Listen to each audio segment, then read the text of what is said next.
Do-Rag Wisdom here. Earth date Y2K 17.05.21.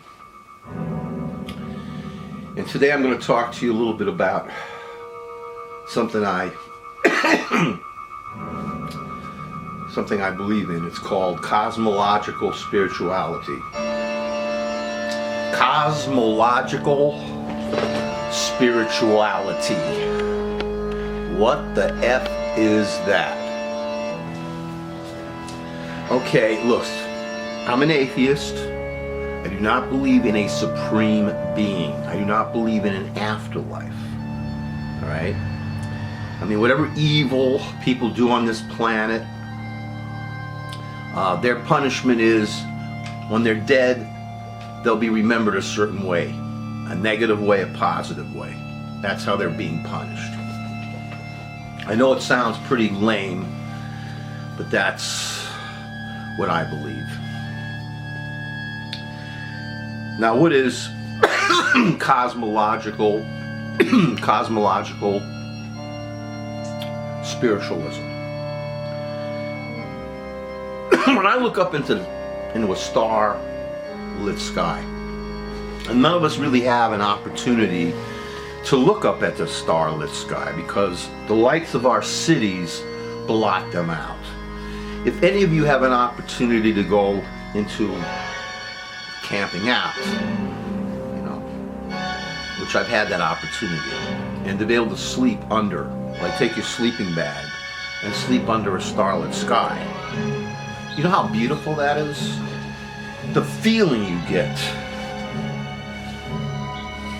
It's not like there's God or the goddess. It's just something about all those stars. Looking up there, it just makes you feel so small, so insignificant in all this crap that goes on our planet. All the horror, the hatred, the murder, the creeps like Donald Bertha Bastard Trump Putin, and all the terrible things that his party and people like him, the greed-only party, wants to do to us. All these things we do. You look up at that starlit sky and you wonder, why do these people think they're so powerful? Because really they're not. In comparison to that massive starlit sky, blanket of stars, we're nothing. And you know something? When you're looking up at a starlit sky, you're not seeing the entire universe. We're inside of a galaxy, the Milky Way galaxy. What you're seeing is all the stars, or part of the stars of this Milky Way galaxy. There are millions of galaxies throughout our universe. And what is between those galaxies? Like when you travel, if you're able to travel the light years it would take, which you can't, you know what's between those things? Just darkness, blackness, empty space, dark space.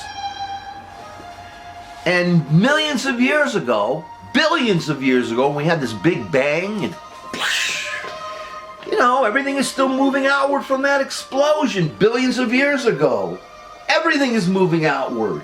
Everything, every galaxy, every planet inside, every star, everything's moving. Even our moon is moving away from us. Everything's moving. And why should that be significant to us? I mean, how much is that going to have an impact on your life now?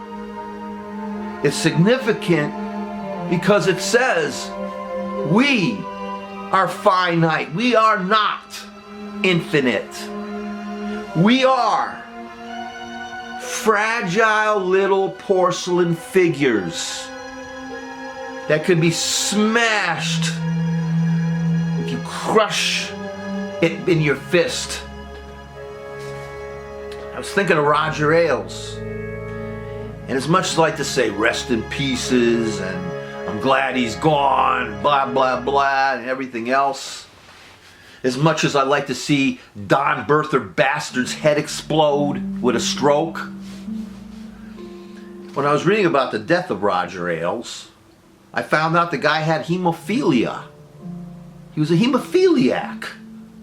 So when he fell down the stairs and he hit his head, with a normal, quote-unquote, person, could probably get through that, but with a hemophiliac, you gotta always watch yourself. That's a birth defect of, imagine having to live with that your entire life.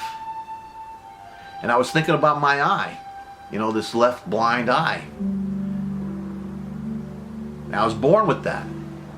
And everybody has a certain thing that their abilities, disabilities, all of us together, as strong as we think we are or as weak as we think we are, the fact of the matter is we're all equally being pulled inexorably to the end of the cliff. And after that, according to, I think, Dyson, Professor, from the Hayden Planetarium, we go back to star stuff. We're all made of star stuff. You look at that.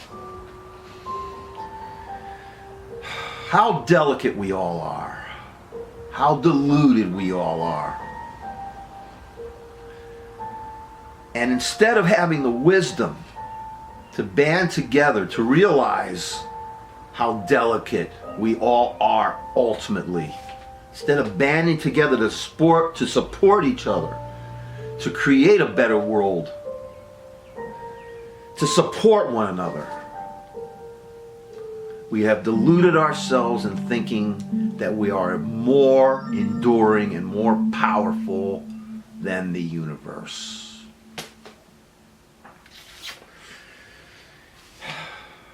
So I am a cosmological spiritualist, because when I look up at the starlit sky, I have a sense of contentment. I have a sense of awe, realizing that I'm just living on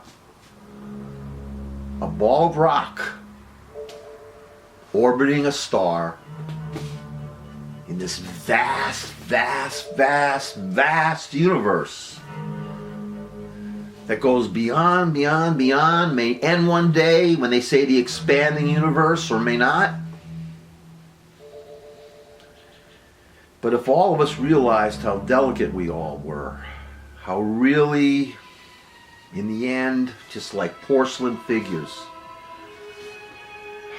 maybe we'd stop killing each other, hating each other, undermining each other. There are heaven and hell, because I don't believe in an afterlife. The hell is what we create here. And the heaven is what we can ultimately create here. If only we weren't so arrogant.